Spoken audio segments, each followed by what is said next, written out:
Chemical bonding में एक theory है मॉलिक्यूलर ऑर्बिटल थ्योरी, जिसमें हम लोगों के सिलेबस में हम लोगों को कोई भी डाई एटॉमिक मॉलिक्यूल या आयन का बॉन्ड ऑर्डर निकालने आना चाहिए। बॉन्ड ऑर्डर का मतलब होता है दो एटम के बीच में कितना बॉन्ड्स प्रेजेंट है। तो अगर किसी भी डाई एटॉमिक मॉलिक्यूल या आयन में टोटल नंबर ऑफ इलेक्ट्रॉन्स 20 या उससे कम है तो उसका बॉन्ड ऑर्डर क्या होता है, यह अपना सिलेबस का पार्ट है। और इस वीडियो में हम लोग उसी को कैलकुलेट करने का एक शॉर्ट ट्रिक सीखेंगे कि कैसा भी डाई एटॉमिक मॉलिक्यूल या आयन हो, चाहे वो होमोन्यूक्लियर हो चाहे वो हेटेरोन्यूक्लियर हो, एक बेसिक से रूल से हम लोग सबका बॉन्ड ऑर्डर निकाल सकते हैं और 5-10 सेकंड के अंदर आप उसका बॉन्ड ऑर्डर कैलकुलेट कर लोगे। तो शॉर्ट ट्रिक को लगाने के लिए एक छोटा सा बेसिक सा सीरीज है जो आप लोगों को ध्यान में रखना पड़ेगा। 2 2 2 2 यानी कि 4 बार आपको लिखना है 2 और फिर 2 बार लिखना है 6। अगर किसी को ये टॉपिक के बारे में पहले से जानकारी होगा तो आप लोगों को बॉन्ड ऑर्डर निकालने के लिए बहुत लंबा लंबा सीरीज याद करने का जरूरत पड़ता है, और वो भी एक कॉमन सीरीज से सबका नहीं निकलता है, अलग अलग सीरीज याद करना पड़ता है। यहां पे आपको सिर्फ एक छोटा सा ये वाला सीरीज याद करना है कि कैसा सीरीज है 2 2 2 2 4 बार और फिर 2 बार 6 6। उसके ऊपर आप देखो हम ऑल्टरनेट लिखे हुए bonding anti bonding bonding anti bonding bonding anti bonding. Bonding orbital क्या होता है, एंटी बॉन्डिंग ऑर्बिटल क्या होता है, ये सब के बारे में इस वीडियो में बात नहीं कर रहे हैं। सिर्फ आपको ये सीरीज ध्यान में रखना है और alternate bonding anti bonding bonding anti bonding bonding anti bonding इस तरीके से लिख लेना है, ठीक है। अब कोई भी मॉलिक्यूल या आयन आएगा तो उसमें टोटल नंबर ऑफ इलेक्ट्रॉन्स जितना होगा उसको इस सीरीज के अकॉर्डिंग हम लोग अभी सरियाएंगे और बॉन्ड ऑर्डर निकालेंगे। जस्ट अभी हम लोग एग्जांपल देखने ही वाले हैं, बट उसके पहले एक बार ये वाला चीज आप लोग देख लिए। फिर ये एक बेसिक सा इक्वेशन है जो ध्यान रखना कि किसी का भी बॉन्ड ऑर्डर निकालना है तो उसके लिए इक्वेशन है कि bonding electrons minus anti bonding electrons whole divide by 2, ठीक है। इसमें जो भी फिलअप हुआ है उसके अकॉर्डिंग ये वाले इक्वेशन में हम पुट करेंगे और बॉन्ड ऑर्डर निकाल लेंगे। तो ये दो चीज आप नोट डाउन कर लो, सिर्फ ये ध्यान रखो। अभी आगे इसको हम लोग अप्लाई करके देखते हैं कि कैसे बॉन्ड ऑर्डर निकालेंगे। इस तरफ आप देखो 5 ऐसा मॉलिक्यूल या आयन लिए हैं जो होमोन्यूक्लियर है। होमोन्यूक्लियर का मतलब दोनों एटम सेम एलिमेंट का होना चाहिए, और यहां पे हम लोग 5 एग्जांपल लिए हैं जो कि हेटेरोन्यूक्लियर नेचर का है, ठीक है। यहां देखिए इसे O2 पहला एग्जांपल देखते हैं और समझते हैं कि किस तरीके से उस शॉर्ट ट्रिक को अप्लाई करना है। O2 में टोटल नंबर ऑफ इलेक्ट्रॉन्स होता है 16। ये तो सब लोगों को पता है कि O2 में ऑक्सीजन का एटॉमिक नंबर 8 इलेक्ट्रॉन है उसके पास, 2 ऑक्सीजन है तो 16 को हम लोग उस सीरीज में अगर लगाएंगे तो क्या लिखेंगे 2 2 2 2 8 हो गया, 6 14 हो गया, और लास्ट में बचा हुआ यहां पे लिख सकते थे 6 हम, बट वो 6 मैक्सिमम है। अब मेरे पास उतना इलेक्ट्रॉन बचा ही नहीं है। टोटल 16 इलेक्ट्रॉन में यहां पर कितना बचा हुआ है 8 हो गया, 6 14 हो गया और यहां पे 2 बचा हुआ है। ये सब लोग क्लियर हुआ कि इस सीरीज में हम इस तरीके से लिखेंगे और लास्ट में जो बचा हुआ रहेगा उसको फिल कर देंगे। Now this one is bonding, this is anti-bonding, this is bonding, anti-bonding, bonding, anti-bonding, ठीक है। अब ध्यान से देखो कि उस तरफ जो इक्वेशन था bonding electrons minus anti bonding electrons divide by 2, इसमें ये पहला 4 तो खुद कट के 0 हो गया। Bonding 2 anti bonding 2 cancel out हो गया, bonding 2 anti bonding 2 cancel out हो गया। यहां पर क्या बचा बॉन्डिंग 6 एंटी बॉन्डिंग 2, तो इसका बॉन्ड ऑर्डर क्या हो जाएगा, it will be 6 minus 2 divided by 2 and the answer is 2। तो O2 में बॉन्ड ऑर्डर कितना निकल के आता है, O2 का बॉन्ड ऑर्डर है 2। वैसे हम लोग बात करते हैं O2 माइनस का। O2 माइनस में नंबर ऑफ इलेक्ट्रॉन्स हो जाएगा 17, होगा ना। जब O2 का 16 है तो O2 माइनस है यानी कि एक नेगेटिव चार्ज, तो एक इलेक्ट्रॉन ज्यादा हो गया, तो O2 माइनस में नंबर ऑफ इलेक्ट्रॉन्स हो गया 17। इसको अगर हम फिलअप करें तो क्या लिखेंगे 2 2 2 2 8 हो गया, 6 मिलाकर के 14 हो गया, और यहां पे लिखेंगे 3, है ना, ताकि ओवरऑल 16 हो जाए, सॉरी 17 हो जाए। अब ये वाला फिर से देखो, ये चारों तो कैंसिल आउट हो गया, हर केस में ये होने वाला है, ये 4 2 मिलाकर के 0 हो जाएगा। तो basically bond order will be, in this case bond order will be 6 minus 3 divided by 2 which is 1.5।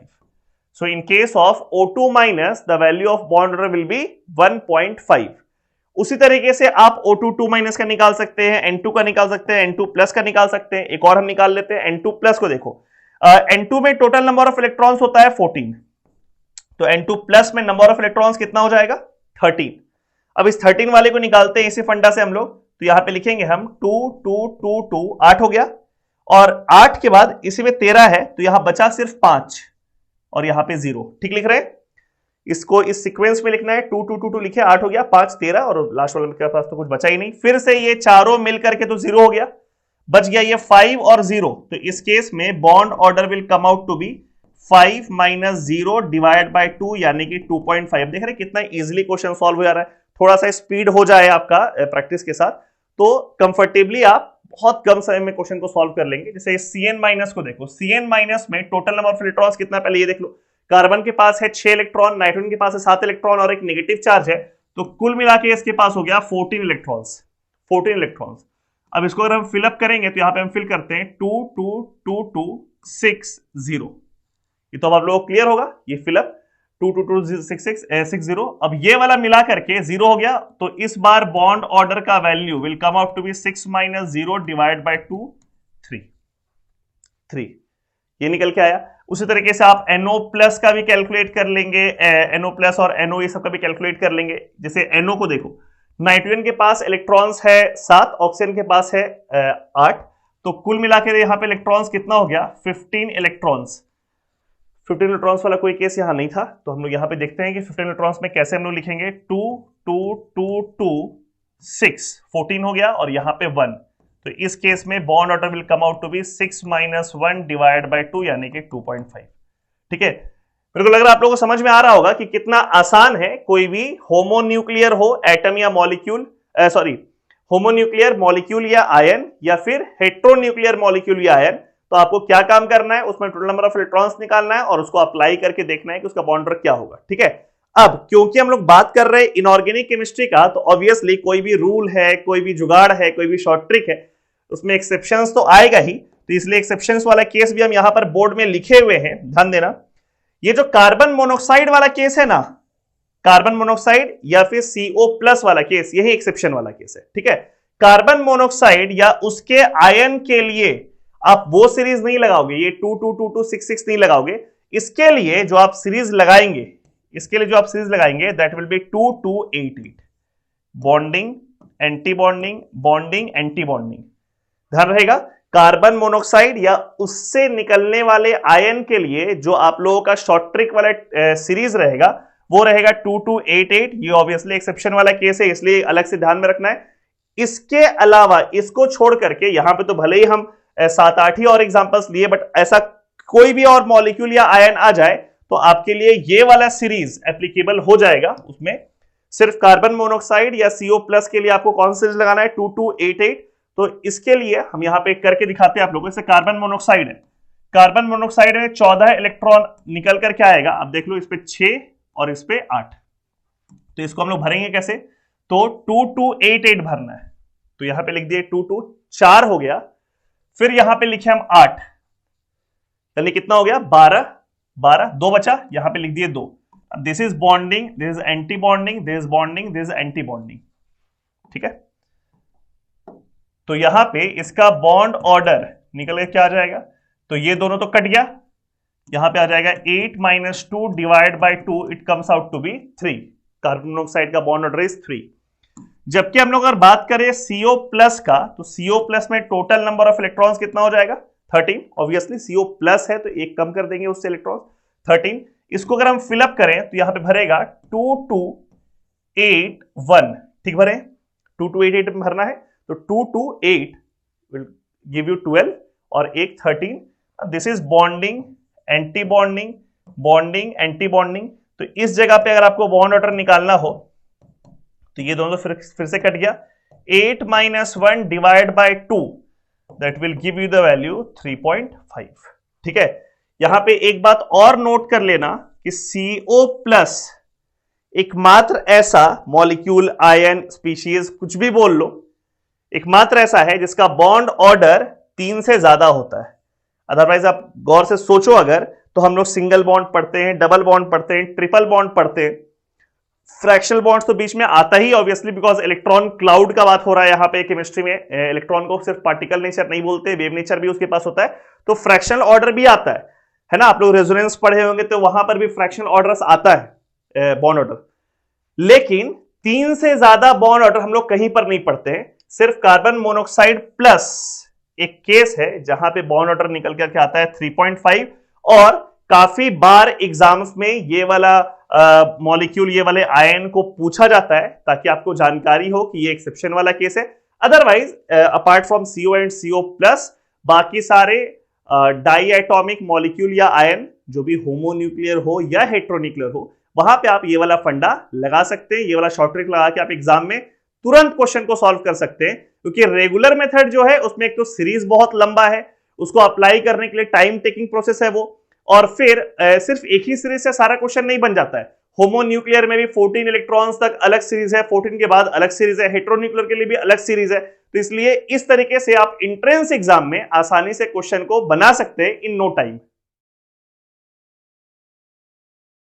Generally किसी ऑक्सीजन का ऑक्सीडेशन स्टेट एक कंपाउंड में -2 होता है, लेकिन अगर वो ऑक्सीजन पेरोक्साइड लिंकेज में इन्वॉल्व है तो उसका ऑक्सीडेशन स्टेट हो जाता है -1। पेरोक्साइड लिंकेज का मतलब जिसमें OO का लिंकेज हो, उसमें दोनों ऑक्सीजन का ऑक्सीडेशन स्टेट होता है -1 each. Oxidation state of oxygen is -1। ठीक है, तो अगर किसी का स्ट्रक्चर दिया हुआ है किसी कंपाउंड का, तो आप स्ट्रक्चर देख के तो बता सकते हैं कि उसमें पेरोक्साइड लिंकेज है या नहीं है, देखकर कि OO का बॉन्ड उसमें है या नहीं। लेकिन अगर स्ट्रक्चर नहीं दिया है, सिर्फ मॉलिक्यूलर फॉर्मूला दिया है, तो हम लोग इस वीडियो में सीखने वाले हैं वो शॉर्ट ट्रिक कि सिर्फ मॉलिक्यूलर फॉर्मूला को देख करके कैसे पहचानेंगे कि उस कंपाउंड में, उस मॉलिक्यूल में पेरोक्साइड लिंकेज है कि नहीं, और क्या कोई ऑक्सीजन है जो कि -1 ऑक्सीडेशन स्टेट वाला है। तो ये जानने के लिए किसी कंपाउंड में पेरोक्साइड लिंकेज है या नहीं, एक दो स्टेप है। सबसे पहला स्टेप है कि उसमें आप सारे एटम का ऑक्सीडेशन स्टेट कैलकुलेट करो, ये अज्यूम करते हुए कि उसमें सारा ऑक्सीजन नॉर्मल ऑक्सीजन है जिसका ऑक्सीडेशन स्टेट कितना होता है -2। जिस तरीके से हम ऑक्सीडेशन स्टेट निकालते हैं, हमेशा जो रूल हम लोग को पता है उसके अकॉर्डिंग ही निकालना है, ऐसा मानते हुए कि सारा ऑक्सीजन किस ऑक्सीडेशन स्टेट में है -2, जो कि उसका एक जनरल ऑक्सीडेशन स्टेट। अब ऐसा अज्यूम करते हुए जब आप सारे एलिमेंट का ऑक्सीडेशन स्टेट निकालेंगे और उसमें आपको एक ऐसा एलिमेंट मिलेगा जिसका कैलकुलेटेड ऑक्सीडेशन स्टेट उसके मैक्सिमम अलाउड ऑक्सीडेशन स्टेट को एक्सीड कर जाए, यानी कि जितना ऑक्सीडेशन स्टेट मैक्सिमम उसको अलाउड है उससे ज्यादा निकल के आ जाए, वो तो पॉसिबल नहीं है ना। तो वैसे केस में पेरोक्साइड लिंकेज होता है। अब यहां पे मानता है कि मैक्सिमम ऑक्सीडेशन स्टेट कितना होता है किसी भी एलिमेंट का, देखिए यहां पे हम लिखे हुए कि maximum oxidation state is number of valence electrons, यानी कि जिस एलिमेंट में जितना भी वैलेंस इलेक्ट्रॉन्स है, आउटर मोस्ट शेल में जितना भी इलेक्ट्रॉन्स है, उतना उसका मैक्सिमम ऑक्सीडेशन स्टेट हो सकता है। जैसे कि ग्रुप 13 का कोई एलिमेंट है तो उसका मैक्सिमम ऑक्सीडेशन स्टेट हो सकता है +3, है ना, उसमें वैलेंस इलेक्ट्रॉन्स +3 होता है। ग्रुप 17 का कोई है तो उसमें मैक्सिमम हो सकता है +7 एंड सो ऑन। ठीक है, तो यहां पे लिखा हुआ है if calculated oxidation state exceeds maximum allowed value, जो कि ऑब्वियसली वैलेंस इलेक्ट्रॉन्स के बराबर है, then there is at least 1 peroxide linkage present. ठीक है, तो वहां पे पक्का कम से कम एक पेरोक्साइड लिंकेज जरूर होगा। 2 पॉइंट है, सारे ऑक्सीजन को -2 मानते हुए आप ऑक्सीडेशन स्टेट कैलकुलेट करो, अगर मैक्सिमम को क्रॉस हो जाए मतलब कि वहां पे पेरोक्साइड लिंकेज प्रेजेंट है। इस शॉर्ट ट्रिक को कुछ एग्जांपल से समझते हैं। जैसे कि इस एग्जांपल को देखो, Na2O। Na2O में आप ऑक्सीजन का ऑक्सीडेशन स्टेट को -2 मान लो, -2, और यहां पे सोडियम 2x, तो 2x - 2 is equal to 0, that gives the value x is equals to +1। Sodium का ऑक्सीडेशन स्टेट इसमें निकल करके आ गया +1, ये नॉर्मल तरीका ऑक्सीडेशन स्टेट निकालने का। और सोडियम जो कि ग्रुप 1 का एलिमेंट है, उसके पास वैलेंस इलेक्ट्रॉन्स पे कितना होता है 1, तो ये मैक्सिमम के बराबर आया है, मतलब कि इसमें पेरोक्साइड लिंकेज प्रेजेंट नहीं है।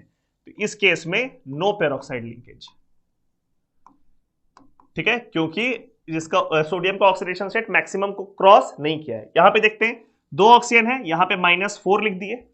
अब यहां पे आप जब 2x लिखोगे तो फिर से यहां पे लिख रहे हैं 2x - 4 इज इक्वल टू 0, और यहां पे x का वैल्यू निकल के आ रहा है +2। अब ये लोचा हो गया है क्योंकि सोडियम ग्रुप 1 का एलिमेंट है, उसके पास वैलेंस इलेक्ट्रॉन्स कितना है 1, तो उसका ऑक्सीडेशन स्टेट +2 नहीं हो सकता है। मतलब ये ऑक्सीडेशन स्टेट जो कैलकुलेट किए वो गलत है, और इसका मतलब है कि इस मॉलिक्यूल में पेरोक्साइड लिंकेज प्रेजेंट है। आई गेस आप लोगों को क्लियर हो रहा होगा कि ऐसे ऑक्सीडेशन स्टेट निकालेंगे और अगर मैक्सिमम क्रॉस कर जाए, सोडियम ग्रुप 1 का एलिमेंट है, वैलेंस इलेक्ट्रॉन्स कितना है 1, तो उसका मैक्सिमम ऑक्सीडेशन स्टेट हो सकता है +1। यहां पे निकल के आ रहा है +2, मतलब कि मैक्सिमम को क्रॉस कर गया, तो यहां पे पेरोक्साइड लिंकेज प्रेजेंट है। और ऐसे केस में सोडियम का, यानी कि जिस एलिमेंट का ऑक्सीडेशन स्टेट आप निकाले थे जो मैक्सिमम को क्रॉस कर रहा था, ये तो गलत हो गया ना, तो उसका एक्चुअल ऑक्सीडेशन स्टेट होगा जो उसका मैक्सिमम वैल्यू है। तो इस केस में अगर कोई आपसे पूछे कि सोडियम का एक्चुअल ऑक्सीडेशन स्टेट क्या होगा, तो आपका आंसर होना चाहिए सोडियम का एक्चुअल ऑक्सीडेशन स्टेट होगा +1, जो कि उसका मैक्सिमम वैल्यू है। और यहां पे जो ऑक्सीजन इन्वॉल्व है वो पेरोक्साइड लिंकेज वाला है। जैसे इस एग्जांपल को देखो, BaO2 -4, 2 ऑक्सीजन के लिए लिख दिए, यहां पे हम लिखे +4 होगा ना, एक ही बेरियम है लिख दिए +4।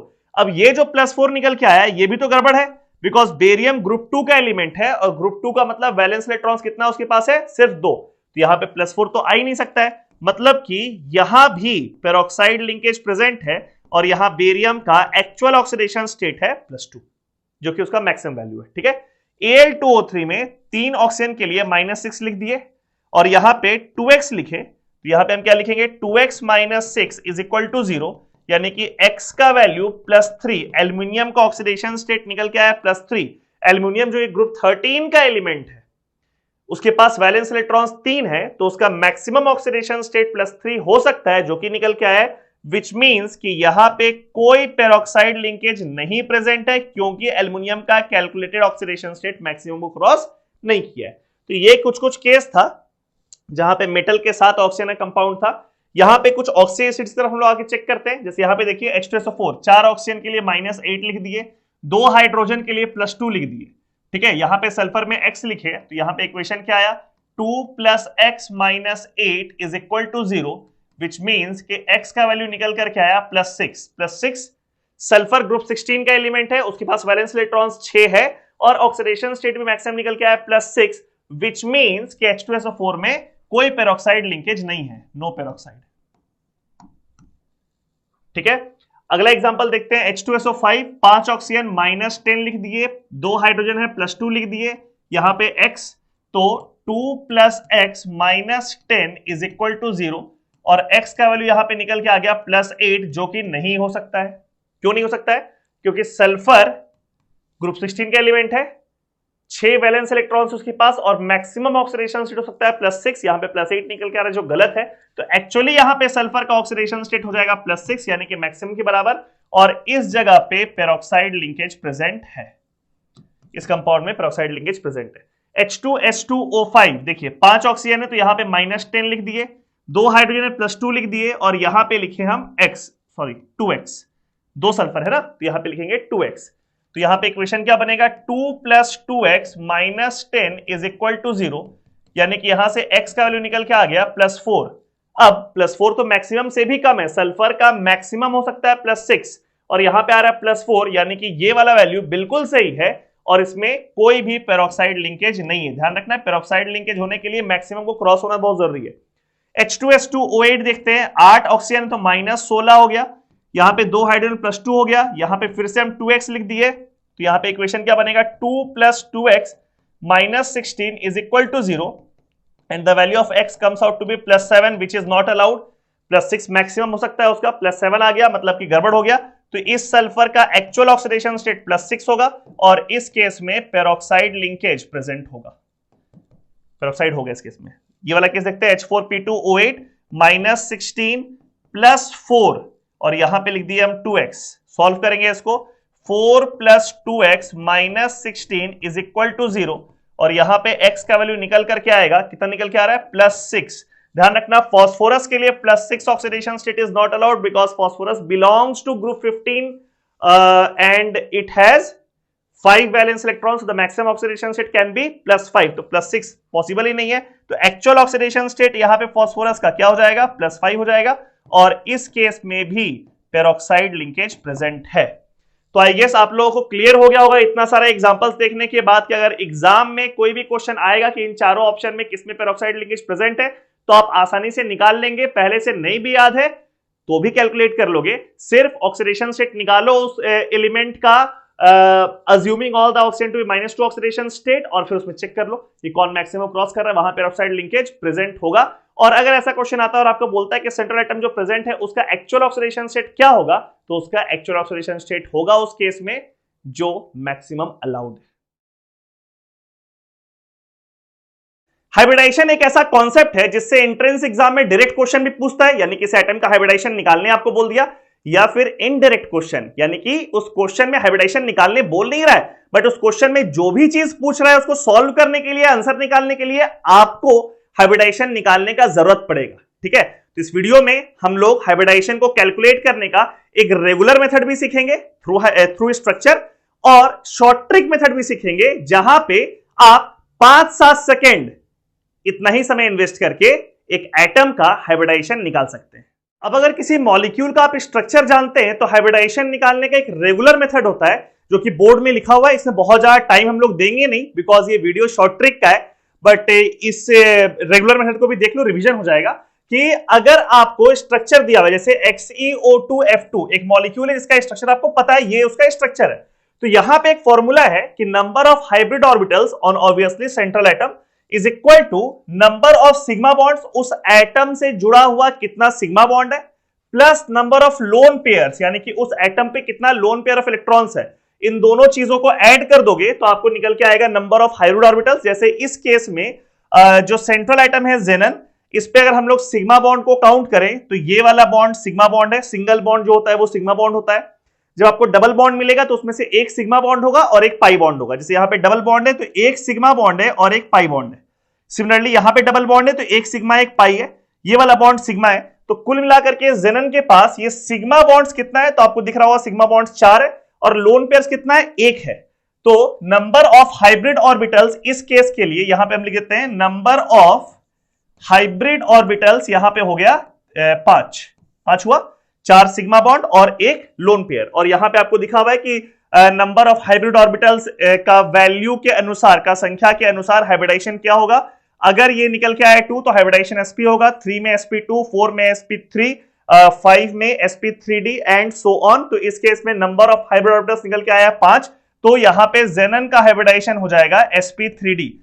ये कोई शॉर्ट ट्रिक मेथड नहीं है, ये एक रेगुलर मेथड है जो कि हर जगह लिखा रहता है, हर जगह मेंशन्ड है, बट इसके लिए आपको उस मॉलिक्यूल का स्ट्रक्चर पता होना चाहिए। और अगर स्ट्रक्चर पता भी है ना तो ये थोड़ा टाइम टेकिंग प्रोसेस है, पहले फोटो बनाओ, उसके बाद ये सब चीज ऐड करो और फिर हाइब्रिडाइजेशन लिखो। अभी जो तरीका हम लोग सीखने वाले हैं उसमें आपको उस मॉलिक्यूल का स्ट्रक्चर का जरूरत नहीं पड़ेगा, यानी कि बगैर स्ट्रक्चर जाने भी आप सेंट्रल एटम का हाइब्रिडाइजेशन निकाल सकते हैं। और साथ में अगर स्ट्रक्चर पता भी हो तो वो तरीका लगा करके आप ये जो एक्स्ट्रा टाइम लग रहा है ना फोटो बनाने में, वो टाइम को आप बचा सकते हैं। तो हम लोग अब आते हैं शॉर्ट ट्रिक मेथड में। बिना स्ट्रक्चर के एक इनऑर्गेनिक कंपाउंड का आप सेंट्रल एटम का हाइब्रिडाइजेशन को निकाल सकते हैं। देखिए उस शॉर्ट ट्रिक मेथड के लिए आपको एक बेसिक सा इक्वेशन, बेसिक सा फॉर्मूला ध्यान रखना है जो बोर्ड पे लिखा हुआ है।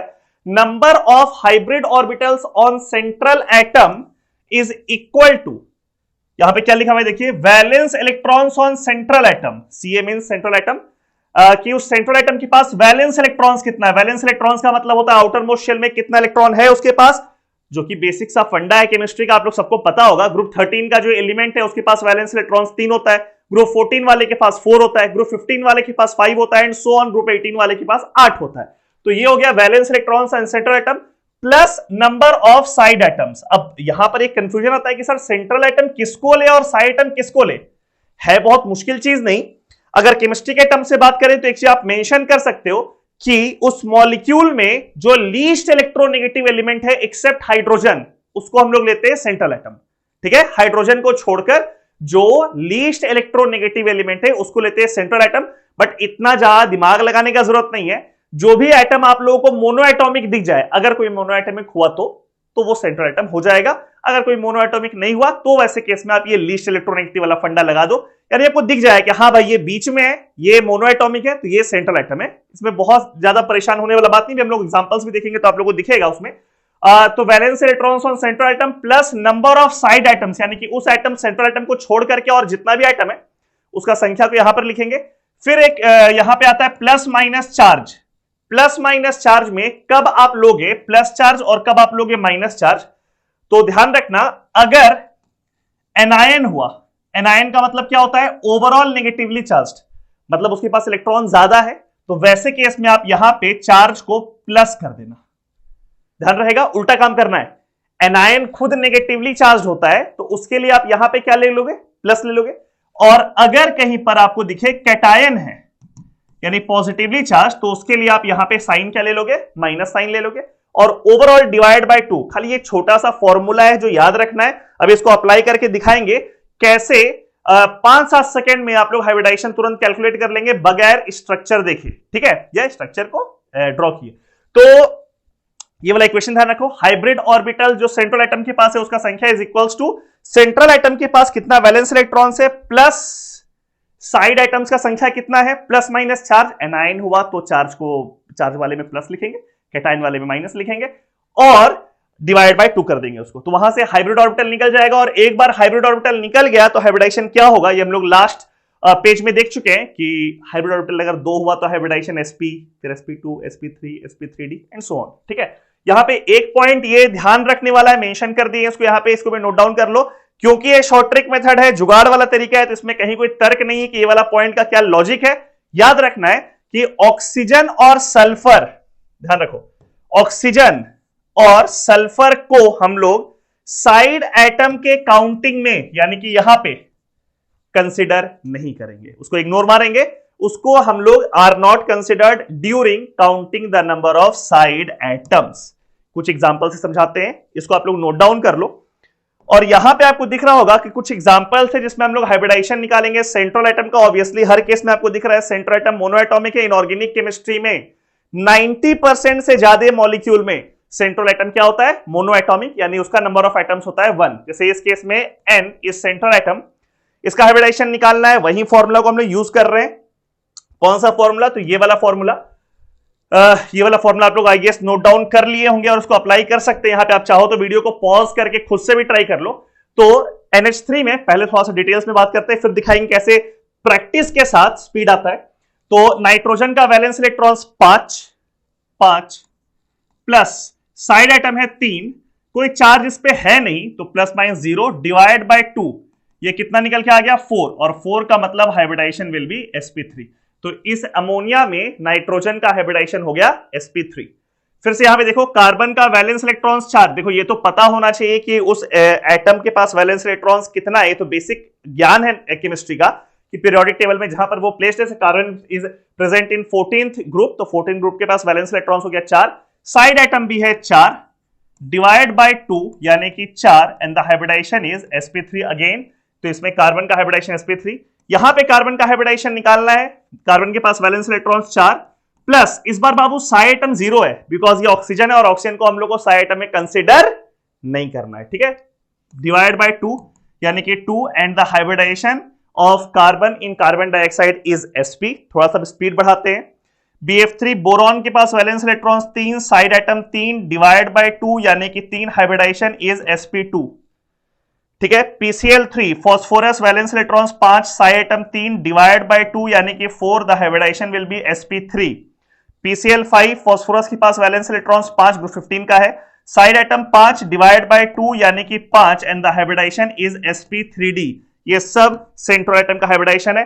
ये तो हम आप लोगों को डिक्टेट भी कर रहे हैं, बोल भी रहे हैं, साथ में ये सब लिख भी रहे हैं, तो इतना टाइम लग रहा है। अगर आप सोचो कि आप एग्जाम में अगर बना रहे हैं तो बहुत सारे सवाल को आप मुंह जवानी ही बना सकते हैं बगैर कलम का इस्तेमाल किए हुए, और स्पीड और बढ़ जाएगा। यहां पे देखिए सल्फर के पास वैलेंस इलेक्ट्रॉन्स 6, साइड एटम कितना है 0, ऑक्सीजन को देंगे नहीं, 2 नेगेटिव चार्ज तो प्लस 2 करेंगे, पहले बोलते एनायन होगा तो प्लस कर देंगे, डिवाइड बाय 2 और यहां पे वैल्यू आ गया कितना 4 यानी कि हाइब्रिडाइजेशन विल बी sp3। दिख रहा है, बहुत तेजी से बनेगा। नाइट्रोजन के पास valence electrons 5 plus side atom कुछ भी नहीं है 0, ऑक्सीजन को लेंगे नहीं, -1 है, यहां पे एनायन है तो +1 यहां पर करेंगे, डिवाइड बाय 2 यानी कि 3 and the hybridization will be sp2। NH4 plus nitrogen के पास वैलेंस इलेक्ट्रॉन्स 5 प्लस 4 हो गया, हाइड्रोजन का यहां पे प्लस है, कैटायन है तो यहां पे -1 करेंगे, divide by 2 and the value is 4 and the hybridization will be sp3। I3 minus में आप बोलोगे सर सेंट्रल एटम के लिए किसको, तीनों तो आयोडीन सेम एटम है, सेम एलिमेंट है, तो एक आयोडीन को ले लो सेंट्रल एटम, बाकी दोनों को ले लो साइड एटम। तो एक आयोडीन जिसको आप लिए सेंट्रल एटम, उसका वैलेंस इलेक्ट्रॉन 7 प्लस 2 आयोडीन जो बचा उसको लेंगे आप साइड एटम +2, और एनायन है तो यहां पे +1 divide by 2, value comes out to be 5 यानी कि hybridization will be sp3d। XCF5 plus xenon के पास valence electrons 8 plus side atom 5 -1 क्योंकि कैटायन है, divide by 2 will give you 6 and the hybridization will come out to be sp3d2।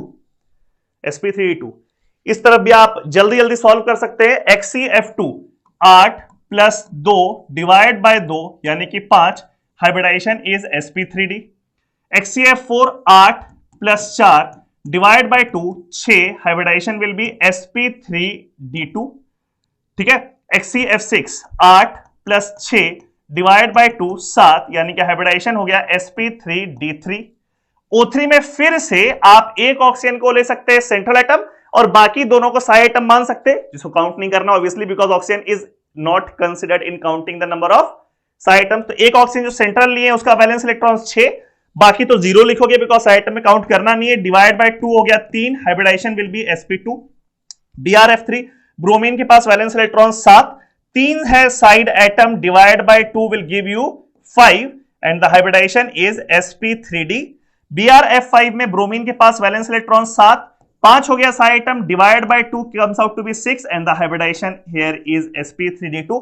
आपको दिख रहा है कि अगर मेरे को समझाने का जरूरत नहीं पड़ता, खुद अपने लिए सॉल्व करना होता है एग्जामिनेशन पॉइंट ऑफ व्यू से, अगर आपको सॉल्व करना होगा तो ये तरीका लगा करके आप खट से हाइब्रिडाइजेशन निकाल सकते हैं in no time. I guess थोड़ा बहुत भी प्रैक्टिस क्या रहेगा तो 5-6 सेकंड का समय लगेगा आपको एक मॉलिक्यूल में सेंट्रल एटम का हाइब्रिडाइजेशन निकालने के लिए, और वो क्वेश्चन में अगर डायरेक्ट क्वेश्चन है हाइब्रिडाइजेशन का तब भी आप निकाल लोगे। हाइब्रिडाइजेशन का यूज होता है मॉलिक्यूल का शेप निकालने के लिए, इलेक्ट्रोनेगेटिविटी कंपैरिजन के समय, ऑर्गेनिक केमिस्ट्री में भी कई जगह पर इस्तेमाल होता है। लेकिन एक बात ध्यान रखना है, ये जो तरीका है हाइब्रिडाइजेशन निकालने का, ये सिर्फ तभी एप्लीकेबल है जब आपका सेंट्रल एटम मोनो एटॉमिक हो। जैसे जितना भी एग्जांपल्स हम लिए उसमें सेंट्रल एटम मोनो एटॉमिक है। इनफैक्ट इनऑर्गेनिक केमिस्ट्री में 90% से ज्यादा मॉलिक्यूल में सेंट्रल एटम मोनो एटॉमिक होता है, but as soon as you switch to organic chemistry और उसमें जब आप लोग को कार्बन का हाइब्रिडाइजेशन या किसी दूसरे एटम का हाइब्रिडाइजेशन निकालना होगा तो वहां पर generally central atom mono atomic नहीं होता है, तो वहां पे आपको स्ट्रक्चर ड्रॉ करके उसी तरीके को लगाना पड़ेगा जो रेगुलर मेथड होता है, यानी कि सिग्मा बॉन्ड्स को काउंट करो, लोन पेयर्स को काउंट करो, ऐड करो, वहां से निकल के आएगा हाइब्रिड ऑर्बिटल्स और वहां से हाइब्रिडाइजेशन निकलेगा। ये दोनों चीजों का कॉम्बिनेशन है ऑर्गेनिक केमिस्ट्री के लिए रेगुलर मेथड और इनऑर्गेनिक केमिस्ट्री के लिए ये शॉर्ट ट्रिक मेथड को अप्लाई करके आप एग्जाम में तुरंत in no time, in seconds hybridization को कैलकुलेट कर सकते हैं। इनऑर्गेनिक केमिस्ट्री में एक रिएक्शन के प्रोडक्ट को याद करना एक बच्चे को सबसे ज्यादा मुश्किल लगता है, लेकिन अगर वो रिएक्शन इंपॉर्टेंट है, एग्जाम में उसका आने का चांस ज्यादा है, तो याद तो करना ही पड़ता है। उसी तरह का एक रिएक्शन है हाइड्रोलिसिस रिएक्शन।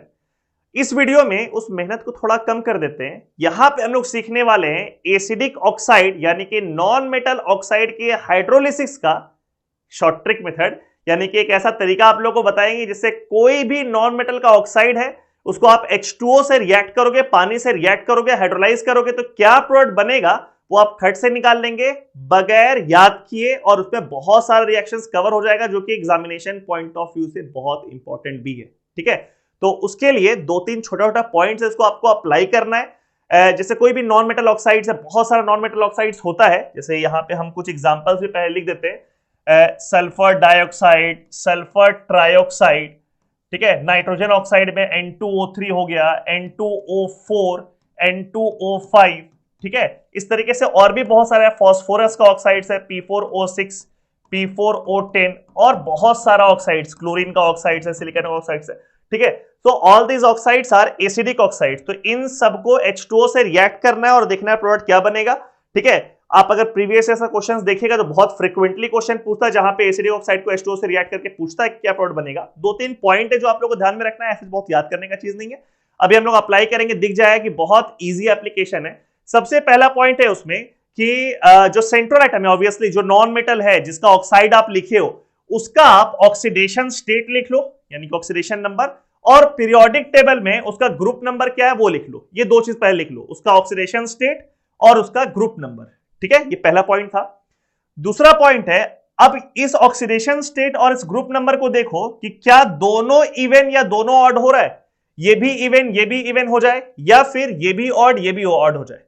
दोनों इवन अगर हो जाए या दोनों ऑड हो जाए तो वैसे केस में उसके हाइड्रोलिसिस से सिर्फ एक प्रोडक्ट बनता है, यानी कि उसी नॉन मेटल का ऑक्सी एसिड, एक एसिड बनेगा, ऑक्सी एसिड का मतलब acidic hydrogen is connected to oxygen, जैसे H2SO4, H3PO4, ये सब ऑक्सी एसिड होता है। हम लोग बना के देखेंगे क्या बनने वाला है। ठीक है, तो वैसे केस में क्या है, सिर्फ एक प्रोडक्ट बनेगा, एक ऑक्सी एसिड बनेगा उस नॉन मेटल का, और उस ऑक्सी एसिड में उस नॉन मेटल का उस सेंट्रल एटम का ऑक्सीडेशन स्टेट चेंज नहीं करेगा। अभी करके देखेंगे हम लोग, खाली पॉइंट देखते जाओ, चाहो तो नोट डाउन भी कर लो। अगला पॉइंट है अदरवाइज। अदरवाइज का मतलब कि इन दोनों चीज में से एक हो जाए ऑड और एक हो जाए इवन, है ना, कोई एक ऑड कोई एक इवन अगर हो जाए तो वैसे केस में दो प्रोडक्ट बनेगा, ठीक है। Two oxy acids will be formed in that case. अगर एक ऑड एक इवन हो जाए दो ऑक्सी एसिड बनेगा, and they are formed as a result of disproportionation reaction.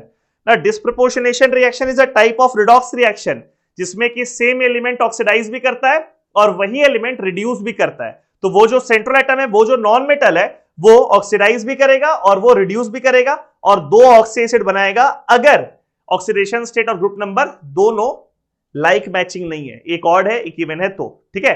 खैर, ये बहुत बेसिक सा पॉइंट्स है, ठीक है, बहुत याद करने की जरूरत है। भी हम एग्जांपल से आप लोगों को बताएंगे कि कैसे इसको यूज करने वाले हैं। देखिए, जैसे let's take one example, let's take SO2। SO2 को हम रिएक्ट कर देते हैं H2O से, और इसका प्रोडक्ट मेरे को बनाना है बिना याद किए। सल्फर का इस केस में ऑक्सीडेशन स्टेट क्या है, तो ऑक्सीडेशन स्टेट आई गेस आप लोग को निकालने आता है। इस केस में सल्फर का ऑक्सीडेशन स्टेट है +4 और सल्फर का जो ग्रुप नंबर है पीरियोडिक टेबल में वो है 16। मेरे को दिख रहा है यहाँ पे +4 यहाँ पे 16, यानी कि दोनों हो गया इवन। जब दोनों इवन हो गया तो सिर्फ एक ऑक्सी एसिड बनेगा जिसका ऑक्सीडेशन स्टेट क्या होगा सल्फर का +4, और +4 ऑक्सीडेशन स्टेट वाला oxy acid is H2SO3 sulphurous acid. आप गौर से निकालना, इसमें सल्फर का जो ऑक्सीडेशन स्टेट निकल करके आएगा वो +4 है, यानी कि बगैर ऑक्सीडेशन स्टेट चेंज किए ये ऑक्सी एसिड फॉर्म कर गया, H2SO3 फॉर्म किया यहाँ पे, ठीक है। जैसे H2SO3 में, मतलब ये तो बेसिक आप लोग को पता होना चाहिए कि सल्फर का +4 ऑक्सीडेशन स्टेट का ये ऑक्सी एसिड है, और अगर ये बात नहीं भी पता है ना तो आपके पास ऑप्शंस रहेगा एग्जाम में, आप एलिमिनेट कर सकते हैं, ठीक है। वही मान लीजिए यहाँ पे SO2 के जगह SO3 होता, सल्फर ट्राइऑक्साइड होता, ध्यान देना, सल्फर ट्राइऑक्साइड होता। अब सल्फर ट्राइऑक्साइड वाले केस में आप गौर से देखो, यहाँ पे सल्फर का ऑक्सीडेशन स्टेट अगर निकालोगे तो ये निकल के आएगा +6, और इसका जो ग्रुप नंबर है वो तो 16 है ही। फिर से ये दोनों इवन हो गया, यानी कि सिर्फ एक ऑक्सी एसिड बनेगा और उस ऑक्सी एसिड में सल्फर का ऑक्सीडेशन स्टेट कितना रहेगा बाबू +6। तो +6 वाला ऑक्सी एसिड होता है H2SO4 सल्फ्यूरिक एसिड, ठीक है। यहां पे लाइक मैचिंग वाला केस हो रहा है, एक दो अनलाइक मैचिंग वाला केस भी देखते हैं। जैसे ये वाला केस देखो, N2O4 को हाइड्रोलाइज कर दिया जाए, H2O से रिएक्ट कर दिया जाए, ठीक है। अब इस N2O4 में आपका काम है इसका ऑक्सीडेशन स्टेट निकालना, ग्रुप नंबर तो पता ही होगा सब लोगों को। N2O4 में नाइट्रोजन का ऑक्सीडेशन स्टेट आप निकालोगे, ये निकल के आएगा +4, और नाइट्रोजन का जो ग्रुप नंबर है पीरियोडिक टेबल में वो है 15। तो आपको दिख रहा है एक हो गया इवन और एक हो गया ऑड, अनलाइक मैचिंग है। और अनलाइक मैचिंग वाले केस में आप लोग क्या बताया गया था, दो ऑक्सी एसिड बनेगा as a result of disproportionation reaction, यही नाइट्रोजन डिस्प्रपोर्शनेट करेगा। ध्यान देना, यहां पे ऑक्सीडेशन स्टेट क्या है इसका +4 ऑक्सीडेशन स्टेट है, +4। तो दो प्रोडक्ट जो बनेगा उसमें से एक ऑक्सी एसिड में नाइट्रोजन का ऑक्सीडेशन स्टेट होगा +3 और एक में होगा +5। समझे क्या करने वाले, जो भी ऑक्सीडेशन स्टेट यहां पर निकल के आया उससे एक माइनस कर दो, और वो ऑक्सीडेशन स्टेट का एक ऑक्सी एसिड बनेगा, उसमें एक प्लस कर दो और उस ऑक्सीडेशन स्टेट का भी एक ऑक्सी एसिड बनेगा। तो +4 यहां है तो +3 ऑक्सीडेशन स्टेट वाला ऑक्सी एसिड है HNO2 नाइट्रस एसिड, और +5 ऑक्सीडेशन स्टेट वाला ऑक्सी एसिड है HNO3 नाइट्रिक एसिड। तो यहां पे जो प्रोडक्ट बनने वाला है N2O4 के हाइड्रोलाइज से दो प्रोडक्ट बनेगा HNO2 एंड HNO3, यानी कि nitrous acid plus nitric acid. Clear है क्या होने वाला है। यहां पे अगर लाइक मैचिंग हुआ, जैसे इस केस में लाइक मैचिंग हो गया तो एक ही ऑक्सी एसिड बना विद सेम ऑक्सीडेशन स्टेट, यहां भी लाइक मैचिंग हो गया तो यहां पे एक ही ऑक्सी एसिड बना विद सेम ऑक्सीडेशन स्टेट, यहां +6 यहां +6 यहां पे +4 यहां पे +4। और इस केस में जब अनलाइक मैचिंग हुआ तो हुआ डिस्प्रपोर्शनेशन रिएक्शन, जिसमें कि ये ऑक्सीडेशन स्टेट नाइट्रोजन का आया हुआ है +4, तो एक ऑक्सी एसिड बनेगा +3 ऑक्सीडेशन स्टेट वाला, एक ऑक्सी एसिड बनेगा +5 ऑक्सीडेशन स्टेट वाला, यानी कि जो ऑक्सीडेशन स्टेट ऑक्साइड में है उससे एक कम और एक ज्यादा। अब यहां कुछ क्वेश्चंस आप लोगों को दिख रहा है आपके प्रैक्टिस के लिए, इसको आप वीडियो को पॉज करके खुद से अटेम्प्ट कर सकते हैं, और अभी इसका आंसर हम लिख भी देंगे तो आप मैच भी कर सकते हैं कि ये तरीका लगा करके क्या सारे एसिडिक ऑक्साइड्स का हाइड्रलीज का प्रोडक्ट आप लोग लिख पा रहे हैं। जैसे इस केस में N2O3 वाले केस में देखो नाइट्रोजन का जो ऑक्सीडेशन स्टेट यहाँ पे है वो है +3 और नाइट्रोजन का ग्रुप नंबर है 15। नाइट्रोजन का ग्रुप नंबर है 15। तो देखिए दोनों हो गया ऑड, लाइक मैचिंग, तो ये +3 ऑक्सीडेशन स्टेट वाला ही ऑक्साइड यहाँ ऑक्सी एसिड यहाँ बन जाएगा। तो इसका प्रोडक्ट हो गया HNO2। इस केस में नाइट्रोजन का ऑक्सीडेशन स्टेट है +5 और इसका ग्रुप नंबर है फिर से 15। फिर से लाइक मैचिंग हो गया, दोनों आ गया ऑड और +5 ऑक्सीडेशन स्टेट वाला यानी कि HNO3 इसका प्रोडक्ट बन जाएगा। P4O6 में फॉस्फोरस का ऑक्सीडेशन स्टेट मेरे को दिख रहा है +3, ग्रुप नंबर 15 फॉस्फोरस का, दोनों ऑड हो गया यानी कि +3 ऑक्सीडेशन स्टेट वाला ही ऑक्सी एसिड बन जाएगा विच इज H3PO3।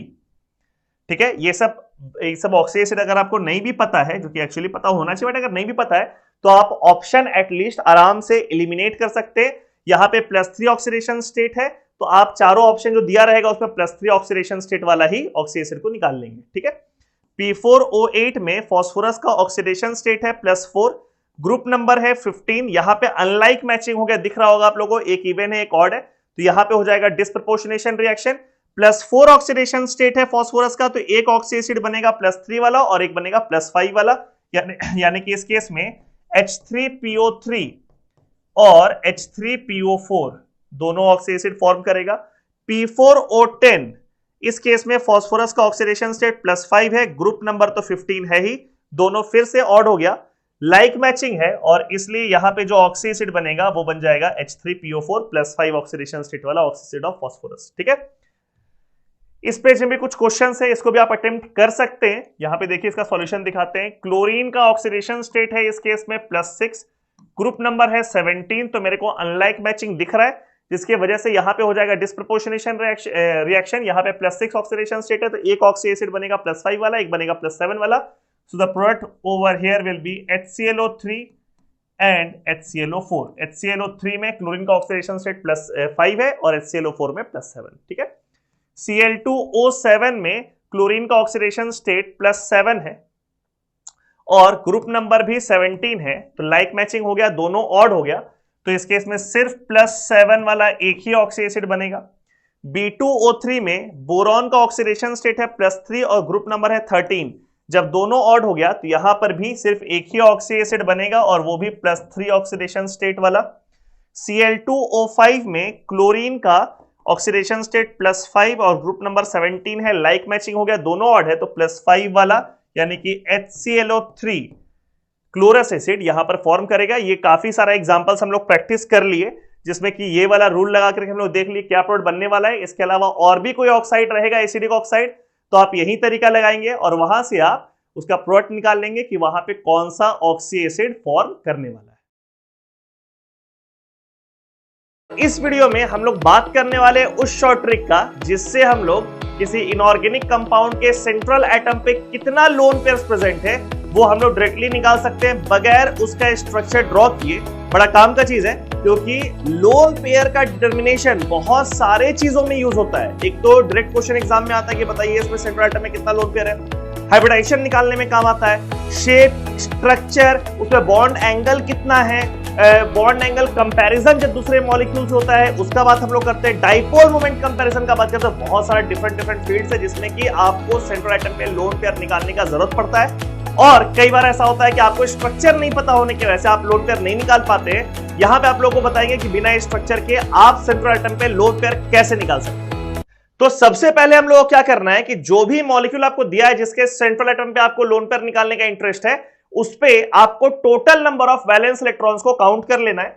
यहां पे हम लिख देते हैं total number of valence electrons और इस पूरे सम को आप डिवाइड कर दो 8 से, डिवाइड कर दो 8 से। तो बाबू किसी भी नंबर को आप जब किसी एक पॉजिटिव इंटीजर से डिवाइड करते हैं तो यहां पे निकल करके आता है कोशेंट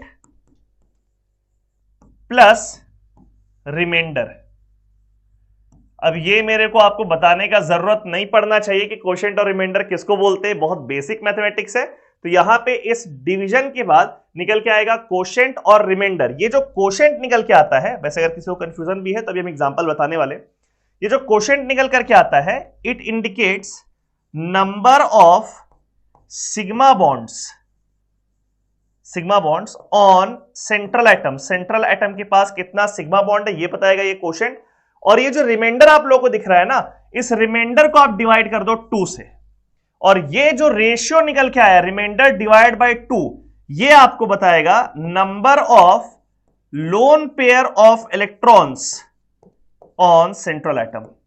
ठीक है, बहुत बेसिक सा कैलकुलेशन है। क्या करना है हम लोग को, total number of valence electrons को पहले डिवाइड कर देना 8 से, कोशेंट और रिमाइंडर निकल करके आएगा। जो कोशेंट निकल के आएगा वो हो जाएगा नंबर ऑफ सिग्मा बॉन्ड्स जो कि सेंट्रल एटम के पास है, और रिमाइंडर बाय 2 ये निकल के आएगा कि उस पे लोन पेयर कितना प्रेजेंट है। ठीक है, अब हम लोग को काम तो था सिर्फ लोन पेयर निकालने का, लेकिन साथ में एक एड ऑन हम लोग को सिग्मा बॉन्ड में निकल जा रहा है, और सिग्मा बॉन्ड और लोन पेयर को अगर आप ऐड कर दो तो वहां पे बनेगा नंबर ऑफ हाइब्रिड ऑर्बिटल्स, जहां से कि आप हाइब्रिडाइजेशन में डायरेक्टली निकाल सकते हैं। वैसे हाइब्रिडाइजेशन निकालने का शॉर्ट ट्रिक पहले से अवेलेबल है चैनल में, डिस्क्रिप्शन में लिंक भी दिख रहा होगा आप लोग को।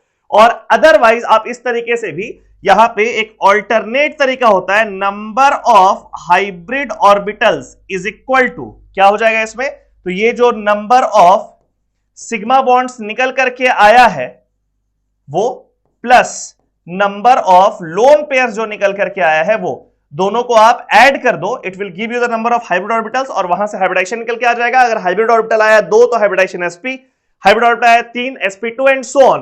खैर इस वीडियो में हम लोग हाइब्रिडाइजेशन का बात नहीं कर रहे, एड ऑन इंफॉर्मेशन है, हम लोग बात कर रहे हैं लोन पेयर कैसे निकालेंगे। तो आप देखिए कुछ एग्जांपल्स जिससे हम लोग निकालेंगे लोन पेयर कैसे कैलकुलेट करना इस जुगाड़ से। XeF2 में मेरे को जेनन पे निकालना है कि लोन पेयर कितना प्रेजेंट है।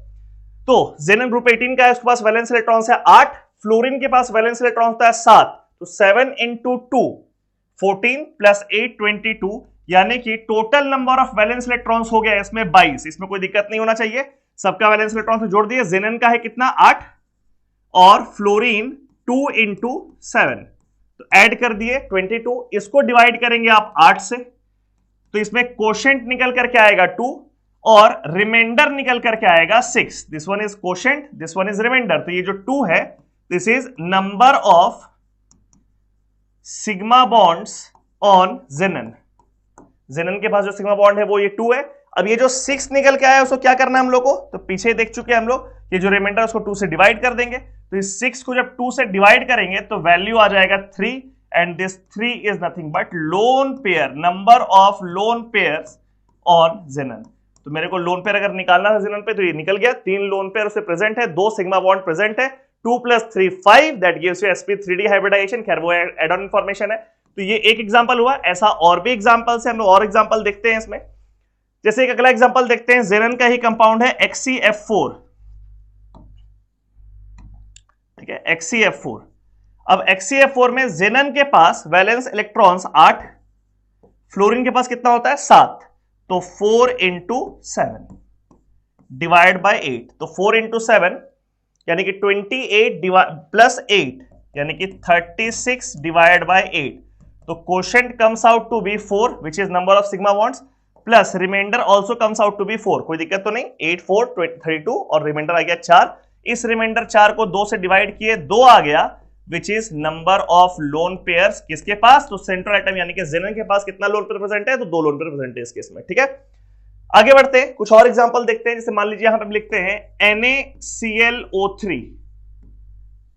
NaClO3 में जो सेंट्रल एटम है यानी कि क्लोरीन, सेंट्रल एटम क्लोरीन, इस पे निकालना है मेरे को कि लोन पेयर कितना प्रेजेंट है। ठीक है, that is equal to sodium के पास वैलेंस इलेक्ट्रॉन्स 1, क्लोरीन का वैलेंस इलेक्ट्रॉन 7 और ऑक्सीजन 3 है, यानी कि 6 into 3 18 divide by 8, that is equal to कितना हो गया यहाँ पे 26 divide by 8। So quotient comes out to be 3 and remainder comes out to be 2। So when remainder divide by 2 that gives the value 1 is the number of lone pairs on chlorine.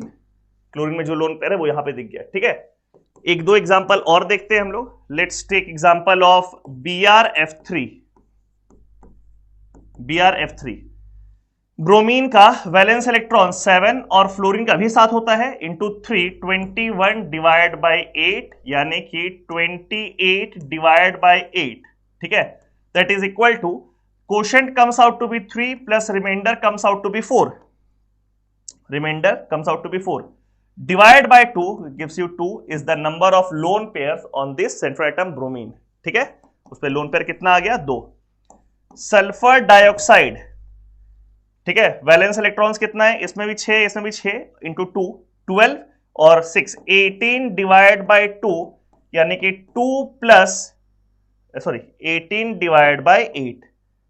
ठीक है, यहां पे गड़बड़ हो गया। First step में तो हम लोग 8 से डिवाइड करेंगे, तो 2 plus 2 is remainder divide by 2 is 1 is the number of lone pairs on sulphur. अब सारे केस में क्या है कि कोई ना कोई लोन पेयर निकल करके आ ही रहा है, बिना लोन पेयर वाला कोई केस नहीं हुआ। तो यहां पे एक एग्जांपल हम लोग देख लेते हैं जिसमें कोई भी लोन पेयर नहीं है। ठीक है, जैसे BF3 में बोरॉन के पास वैलेंस इलेक्ट्रॉन होता है 3 और फ्लोरीन के पास 7, तो कितना हो गया value 3 plus 7 into 3 21 divide by 8 यानी कि 24 divide by 8 that gives 3 plus 0।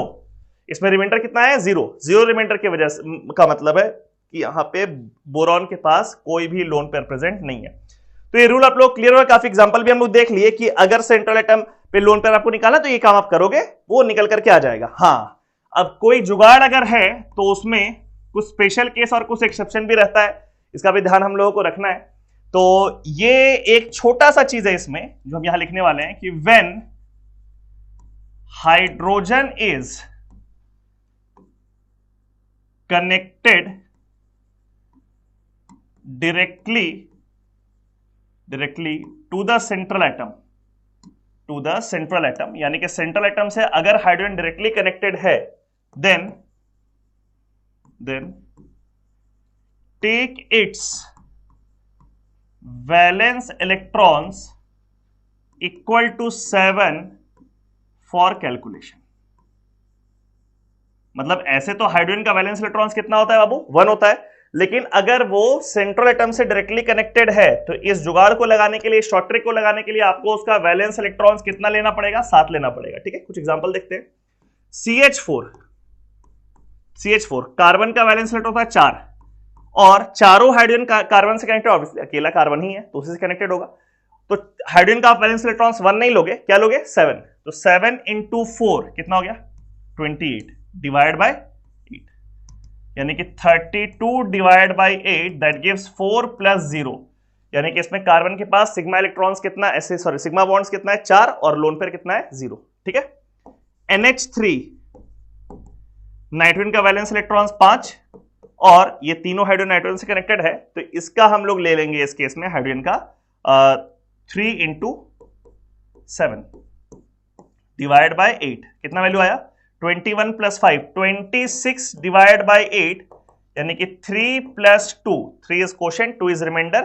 When this remainder is divided by 2 1 is the number of lone pairs on this NH3 के पास कितना लोन पेयर निकल के आ गया 1। ठीक है, फिर देखिए H2S हाइड्रोजन सल्फाइड, इसमें निकालना है मेरे को। सल्फर के पास वैलेंस इलेक्ट्रॉन्स कितना होता है 6 प्लस 2 हाइड्रोजन है तो हम क्या लिख देंगे यहाँ पे 2 इंटू 7 लिखेंगे बिकॉज ये रूल है यहाँ पे लगाने का।